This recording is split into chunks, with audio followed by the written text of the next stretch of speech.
Hello అందరూ ఎలా ఉన్నారు? నేనైతే చాలా బాగున్నాను. మీరందరూ ఎలా ఉన్నారో కామెంట్ చేయండి. ఈరోజు నేను సింపుల్గా అయిపోయే రెసిపీ టేస్టీగా తినాలనిపించి స్పైసీగా తినాలనిపించి రాయలసీమ స్టైల్ రాగి సంగటి చేయబోతున్నాను. రాయలసీమ పీపుల్స్ ఎవరైనా కానీ చూస్తే నేను ఎలా చేశాను, చేసిన ప్రాసెస్ కరెక్టా కాదా అనేది నాకు కామెంట్ అయితే చేయండి. తప్పకుండా వీడియోని ఎక్కడ స్కిప్ చేయొద్దు.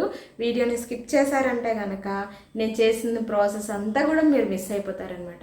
దాంట్లోకి కాంబినేషన్గా ఇంట్లో ఏది దొరికితే అవి వేసేసి పచ్చిపులుసు అయితే చేయాలనుకుంటున్నాను. చెప్తుంటేనే నోరు ఊరిపోతుందండి. రాగి సంకటితో పాటు పచ్చిపులుసు కాంబినేషన్ అయితే సూపర్ ఉంటుంది. అది నేను ఏ విధంగా చేస్తాననేది నాతో పాటు మీరందరూ కూడా వంటగదిలోకి వచ్చి చూసేయండి. అయితే నేను మార్నింగ్ రైస్ వండుకున్నానండి. అందులో కొంచెం మిగిలిపోయింది. నాకు ఇప్పుడు రైస్లోకి వేరే కర్రీ ఎలా అయినా చేసుకోవాలి. కాకపోతే ఇది అనేది తక్కువ అయిపోతుంది. ఇంకొంచెం రైస్ తినాలంటే ఎందుకు అని అనిపించి, చల్లగా ఉంది కదా బయట, రాగి సంగటి చేసుకుంటే బాగుంటుంది అని చెప్పి ఈ రైస్లో కొంచెం వాటర్ వేసుకొని దీన్ని మెత్తగా అయితే ఉడకపెట్టుకుంటున్నాను. ఉడకపెట్టుకున్న దాంట్లో నేను ఇప్పుడు రాగి సంగటి అనేది కలుపుకుంటాను అనమాట. అది ఎలా ఉడకపెట్టుకున్నాను, ఎలా కలుపుకుంటాను అనేది మీరు వీడియోని స్కిప్ చేయకుండా చూస్తే మీ అందరికీ కూడా అర్థమవుతుంది.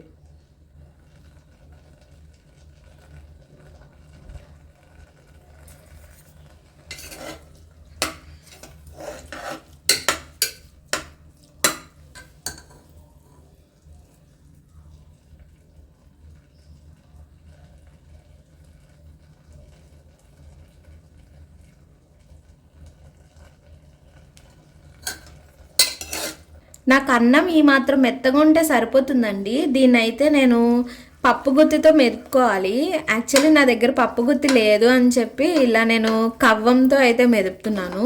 మీ దగ్గర ఏది ఉంటే దాంతో కొంచెం మెత్తగా అన్నాన్ని అయితే మెదుపుకోండి. నాకు ఆల్రెడీ అన్నం కుక్ అయిపోయింది కాబట్టి నేనైతే మెదిపేసుకుంటున్నా.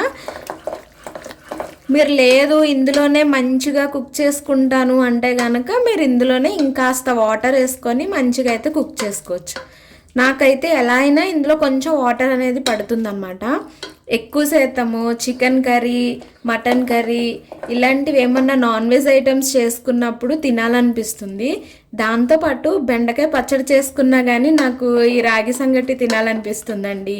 బెండకాయ పచ్చడితో రాగి సంగటి తింటారు అనేది నాకు తెలీదు. రాయలసీమ ఒక అమ్మాయి అయితే వీడియో చేసినప్పుడు చూసి అయితే చేశానండి. చాలా అంటే చాలా టేస్టీగా ఉంది. నేను అస్సలు మర్చిపోలేను ఆ టేస్ట్ని అయితే. ఈరోజు మళ్ళీ నేను పచ్చి పులుసుతో చేస్తున్నాను అనమాట. ఫస్ట్ టైం నేను పచ్చి పులుసుతో చేయటము. చూసారా, ఈ మాత్రం మెదిపిన తర్వాత ఇందులో నాకు కొంచెం వాటర్ పడతాయి అనమాట. నేను ఆల్రెడీ సాల్ట్ యాడ్ చేసుకున్నాను. వాటర్ వేసుకున్న తర్వాత సాల్ట్ ఇంకొంచెం యాడ్ చేసుకుంటా అండి. నేను వాటర్ అయితే యాడ్ చేసుకుంటున్నా ఇందులో. ఇలానే చేస్తారు అనేది అయితే కరెక్ట్ ప్రాసెస్ నాకైతే తెలియదండి. కానీ నేను కూడా ఫోన్లో చూసి ఎలా చేస్తారు అని చెప్పి చూసుకున్న తర్వాతనే చేయటం అనేది స్టార్ట్ చేసేదాన్ని అనమాట. కొన్ని మనం చేస్తూ ఉంటే అలవాటు అయిపోతుందండి. ఎక్కువ తక్కువ మనం ఎలా అడ్జస్ట్ చేసుకోవాలి అనేది కూడా మనకి తెలిసిపోతుంది అనమాట. సాల్ట్ అనేది యాడ్ చేస్తున్నాను. వాళ్ళ రెసిపీస్ చేసేటప్పుడు వాళ్ళ చేతి వంట తిన్నాను అనుకోండి, ఎంత బాగా అనిపిస్తుందో. సేమ్ అదే రెసిపీ నేను చేస్తున్నానంటే టేస్ట్ కరెక్ట్గా రాదనమాట. ఆ టేస్ట్ రాదు. రెసిపీ అయితే బాగుంటుంది కానీ ఎందుకో తెలీదు ఆ టేస్ట్ అయితే అనిపించదు.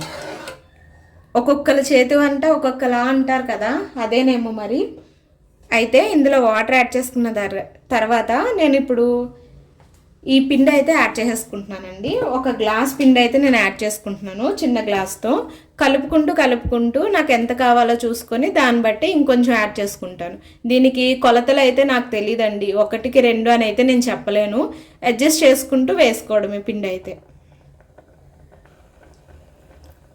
ముందైతే దీనిపైన పిండిని కొంచెం ఇలా వేసేసుకొని మనకి ఎంతవరకు కావాలో అంతవరకు వేసుకోవాలండి. వేసుకున్న తర్వాత దీన్ని ఇలా కదపకుండా మూత పెట్టేయాలన్నమాట. మూత పెడితే అది మగ్గుతుంది ఆవిరికి.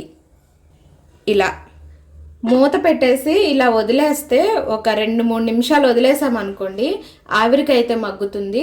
ఇలా మగ్గిన తర్వాతనే మనం దాన్ని కలపడం అనేది స్టార్ట్ చేయాలన్నమాట. లేదు అంటే పిండి పచ్చి పచ్చి వాసన వచ్చినట్టుగా అనిపిస్తుంది అనమాట. మన పద్ధతిలో చెప్పాలంటే పిండిని ఒక్కబెట్టడం అంటారు కదా, ఆవిరిలో ఒక్కబెడతారు అంటారు కదా, ఇంచుమించు అలాంటిదే. కాకపోతే కొంచెం సమయం మాత్రమే ఒక్కబెట్టాలి. ఇప్పుడైతే మూత తీసి చూద్దాము ఎలా ఉందనేది. చూసారా, మంచిగా అయితే ఉక్కుతుంది కదా పిండి. దీన్ని మనం కలుపుకోవాలన్నమాట. ఉండలు లేకుండా చాలా స్మూత్గా రైస్ మొత్తానికి పట్టేటట్టు కలుపుకోవాలి. ఇదే ప్రాసెస్ ఎక్కువ. మనం ఈ కలిపే పద్ధతి రాలేదనుకోండి, మనకి రాగి సంగటి రాదనమాట, ముద్ద అవ్వదు, పిండి పిండి కింద ఉంటుంది. కాబట్టి దీన్ని జాగ్రత్తగా అయితే కలుపుకోవాలి. మనం దీన్ని ఇలా హ్యాండిల్ పట్టుకొని హ్యాండిల్ సాయంతో ఎంతవరకు మనకి వీలైతే అంతవరకు కలుపుకుంటూనే ఉండాలి. మీ దగ్గర ఇది లేనప్పుడు కర్ర ఉంటే కానీ కర్రతో అయినా సరే మీరు చెయ్యొచ్చు అన్నమాట. కొంచెం మందంగా ఉండే కర్రలు ఉంటాయి కదండి, అది ఓన్లీ వంటకి మాత్రమే యూజ్ చేసుకునేలా ఉంటే కనుక మీరు దాంతో కూడా చేసుకోవచ్చు. చూసారా ఎంత స్మూత్గా అయితే అవుతుందో కదా. నాకు ఎక్కడ పిండి కనిపించట్లేదు, ముద్ద అయ్యేటట్టే కనిపిస్తుంది. కాకపోతే ఇంకొంచెం మగ్గాలన్నమాట. మనకి ఆ పచ్చి వాసన అనేది మొత్తం పోవాలి. పోయేంత వరకు కూడా మనం దీన్ని మగ్గనిచ్చుకోవాలి. ఈ స్పూన్కి ఇలా అంటింది మీరు ఇలా చేత్తో తీయకూడదు, తడి చేసుకొని మాత్రమే తీయాలి. ఇలా తీస్తే కానీ ఏమవుతుందంటే కాలిపోతుంది అన్నమాట, చేతికి అంటుపోతుంది. చేసుకున్న చేత్తో ఇలా అంటే ఈజీగా వచ్చేస్తుంది అన్నమాట. మీరు తడి చేసుకోకుండా పట్టుకుందామంటే కనుక చేయి కాలిపోయింది. దీన్ని ఇలా ఉంచేసి మూత పెట్టి ఒక 2-3 నిమిషాల వరకు మళ్ళీ మగ్గనివ్వాలి. ఇప్పుడు ఎంతవరకు అయిందనేది చూద్దాము. చూసారా, మంచిగా మనకి కుక్ అయిపోయిందనమాట. ఉండలు చేసుకోవచ్చు. ఉండలు చేసేసుకొని స్టోర్ చేసుకుందాం అన్నమాట. నాకైతే వాసన ఎంత బాగా వస్తుందంటే నేను అసలు చెప్పలేను. తొందరగా పచ్చిపులుసు చేసుకొని తినేయాలనిపిస్తుంది. పచ్చిపులుసు రెసిపీ కూడా నేను ఈ వీడియోలోనే మీ అందరితోనే షేర్ చేసుకుంటాను. వీడియోని ఎక్కడ స్కిప్ చేయకండి. స్కిప్ చేశారంటే నేను ఏమేమి చేశాను అనేది మీకు అస్సలు అర్థం కాదనమాట. నేను ముందు మూకిడి పెట్టుకొని అందులో ఆయిల్ అయితే వేసుకున్నాను. వీటితో అయితే నేను పచ్చిపులుసు చేసుకోబోతున్నాను అనమాట. ఆనియన్స్, పచ్చిమిర్చి, టమాటో ఒక్కటే వేసుకున్నాను, కొంచెం కొత్తిమీర ఉంది. ఇవి మాత్రమే నా దగ్గర ఉన్నవి. వీటితోనే నేను పచ్చిపులుసు అనేది చేసుకోబోతున్నాను.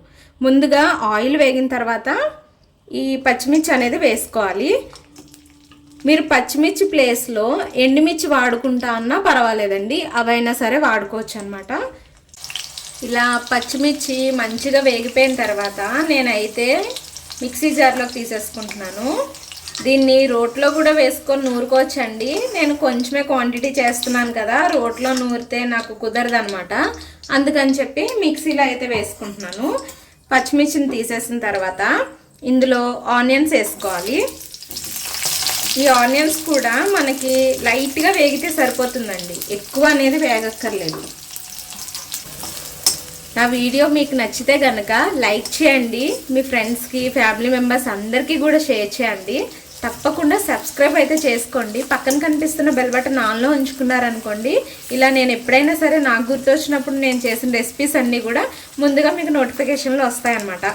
టమాటోస్ ఇంకా కొత్తిమీర అనేది యాడ్ చేసేసుకుంటున్నాను. ఇందులోనే కొంచెం సాల్ట్ కూడా వేసుకుంటున్నాను అండి, ఎందుకంటే టమాటోస్ కుక్ అవ్వడానికి అన్నమాట.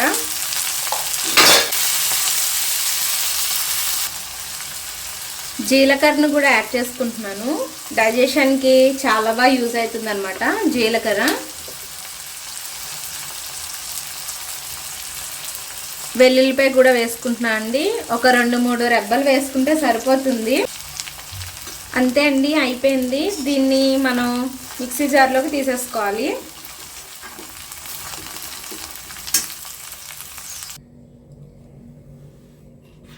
ఇలా మనకి కావాల్సినట్టుగా కచ్చాపిచ్చగా అయితే దీన్ని చేసుకోవాలి. తర్వాత ఇది ఉంటుంది కదండి మిక్సీ జారు, కడిగిన వాటర్ అన్నమాట. ఇందులో నేను చింతపండు అనేది యాడ్ చేసుకుంటున్నా.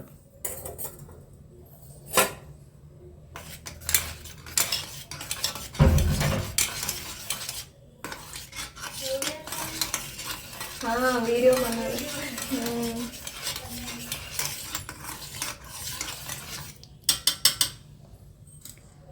ఇలా యాడ్ చేసుకున్న తర్వాత దీన్ని మనం ఇందులో వేసేసుకోవాలన్నమాట.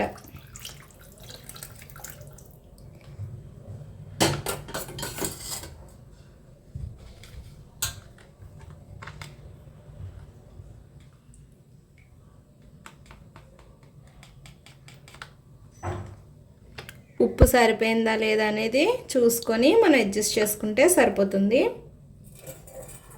నాకైతే ఇంకొంచెం పులుపు పడుతుందండి. నేను పులుపు కారాలు ఎక్కువగానే తింటాను.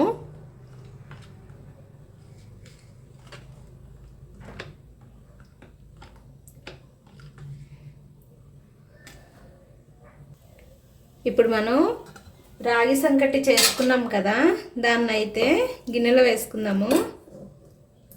గిన్నెని ఒకసారి తడి చేసుకొని వేసుకోవాలండి. తడి చేసుకొని వేసుకుంటే మనకి కరెక్ట్గా వస్తుందన్నమాట. నా చేతిని కూడా నేను తడి చేసుకున్నాను. ఇలా ముద్దని ఈ రకంగా చేసుకోవాలి.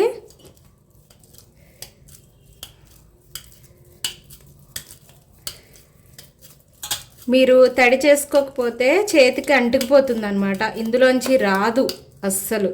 చూసారా, తడి పోయింది కదా, అందుకని చెప్పి రావట్లేదు. దీన్ని వేడిగా ఉందన్నమాట. ఇలా వేసుకొని ఇందుపైన కొద్దిగా నెయ్యి అయితే వేసుకుందాము. నేతితోనే అసలు టేస్ట్ ఉంటుంది.